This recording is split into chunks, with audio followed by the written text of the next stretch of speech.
Dajjal udah hadir. Mana bukti Dajjal udah hadir?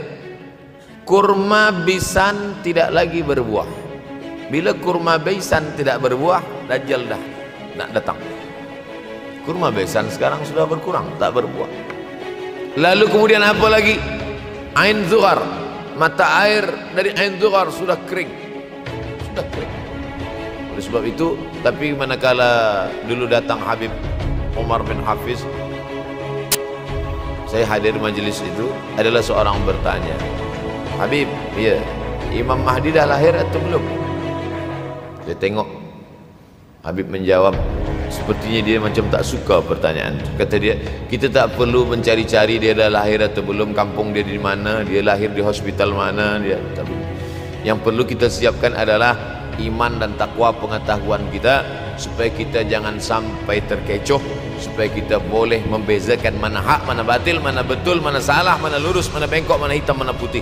Sehingga dengan istiqomahnya kita beribadah ini, kita boleh membezakan mana Al-Masih yang original, yang asli, mana Al-Masih Ad-Dajjal. Makanya tadi sebelum salam kita berkata, Allahumma inni a'udzubika min azabi jahannam wa min azabil qabri wa min fitnatil mahya wal mamat wa min syarri fitnatil masihid Dajjal. Nanti di akhir zaman itu akan banyak pembunuhan. Dulu pun banyak juga pembunuhan, tapi tak banyak sekarang. Pembunuhan di Palestin sampai sekarang tak berakhir. Dulu imam-imam masjid, imam salat tarawih dulu di Masjidil Haram, Allahumma ansuril Islam wal muslimina fi Palestin. Dulu satu. Lepas itu bertambah, Allahumma ansuril Islam wal muslimina fi Palestin wa Suriah. Selepas itu bertambah lagi, Allahumma ansuril Islam wal muslimina fi Palestin wa Suriah wal Yaman.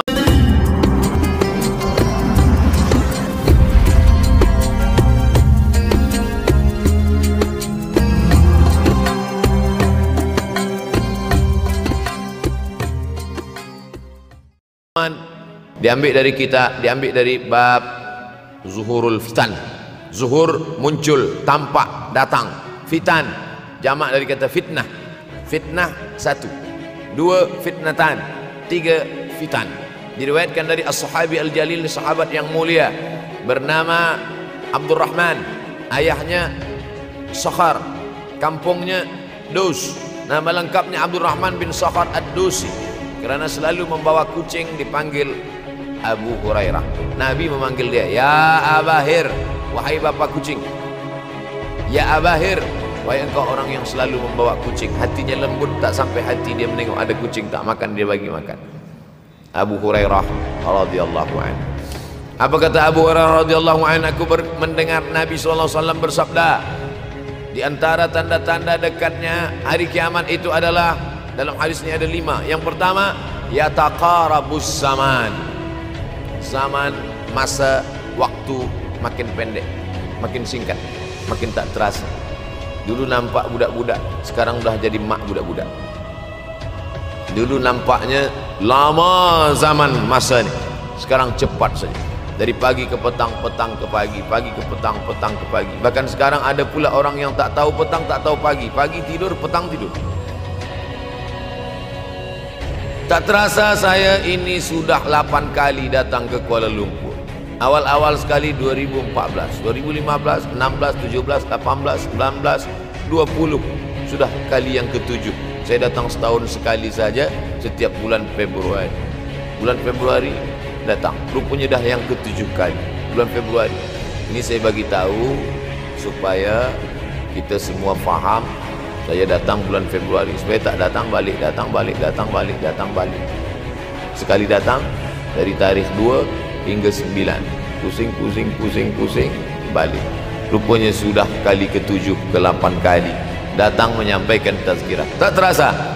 Dulu saya datang kemari belajar di UKM tahun 2003. Sekarang sudah 2020, 17 tahun. Tak terasa. Ya taqarabus zaman. Tanda-tanda kiamat, fitnah akhir zaman sudah dekat adalah yataqarabus zaman, kata Nabi SAW. Waktu tak terasa. Tak terasa. Tak terasa dah engkau dah datang. Tak terasa waktu begitu cepat, engkau sudah datang saja nak menagih hutang. Orang berutang ni pun rupanya tak terasa juga orang datang. Yang memberi pinjaman pula terasa lama betul. Apakah beza antara 5 minit dulu dengan 5 minit sekarang? Sama. Apakah beza antara 24 hours, 24 jam dulu dengan 24 jam zaman Nabi dengan 24 jam zaman sekarang? Sama. Tak ada beza. Mataharinya sama, bulannya sama, buminya sama. Yang berkeliling mengelilingi matahari sama. Apa yang membuat berbeza? Apa yang membuat zaman itu yataqarabuz zaman? Ada hal-hal yang membuat kita sibuk. Dulu tak ada google.com, dulu tak ada Facebook, dulu tak ada Twitter, dulu tak ada BBM, dulu tak ada Instagram. Sekarang waktu habis. Bila kita tanya orang mana yang lebih lama, 5 minit atau 50 minit, semuanya sepakat mengatakan 50 minit lama, 5 minit kejam. Saya tanya 2 kali, pelajar-pelajar, penuntut-penuntut, mana yang lebih lama, 5 minit atau 50 minit? Semuanya berkata 50 minit lebih lama daripada 5 minit. Lepas tu saya balik, mana yang lebih lama? 5 minit menunggu azan maghrib bulan puasa, 50 minit status FB, Instagram. Oh, lebih lama 5 minit menunggu azan maghrib. 5 minit menunggu azan maghrib bulan puasa macam-macam mati jam. 50 minit hilang waktu tak terasa.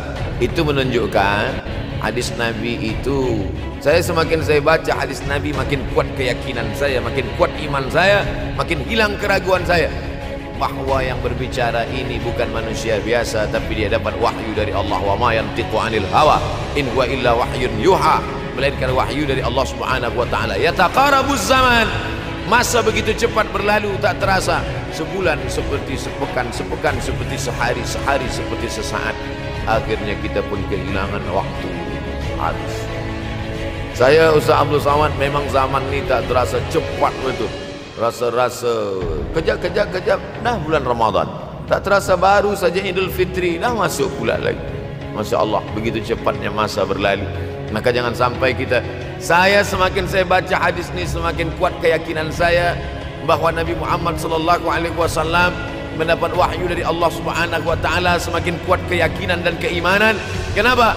Seandainya Nabi berkata zaman nanti di akhir zaman itu semakin cepat, semakin dekat, semakin berlalu tak terasa, tapi kemudian zaman yang kita lalui tak sama seperti yang dikatakan Nabi.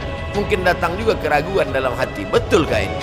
Tapi ternyata 1441 tahun lampau, 1440 tahun yang lalu Nabi mengatakan, dan hari ini terbukti zaman begitu cepat berlalu. Masya Allah, tabarakallah. Hari inilah ditemukan internet, hari ini datang television, hari ini datang WhatsApp, hari ini datang yang melalaikan kita daripada Allah Subhanahu wa taala. Sehingga waktu datang sembang-sembang, cerita-cerita, tengok ini, update ini, tulis ini, tengok ini, pandang ini, habis waktu berlalu. Padahal waktu inilah yang akan ditanya oleh Allah Subhanahu wa taala. 6 kali Allah bersumpah demi waktu. Terbit fajar, wal fajri wa layalin nashr, masuk waktu subuh. Was subhi idza tanaffas, masuk waktu duha. Wad duha wal laili idza saja, masuk waktu siang. Wan nahari idza tajalla, masuk waktu asar. Wal asri innal insana lafi khusr, masuk waktu malam. 2 kali Allah bersumpah demi waktu malam. Wal laili idza saja wal laili idza yaghsha. Kenapa hadis ini yang Ustaz bahaskan? Kami nak mendengar hadis tentang Dajjal dah lahir atau belum? Dajjal dah hadir. Mana bukti Dajjal dah hadir?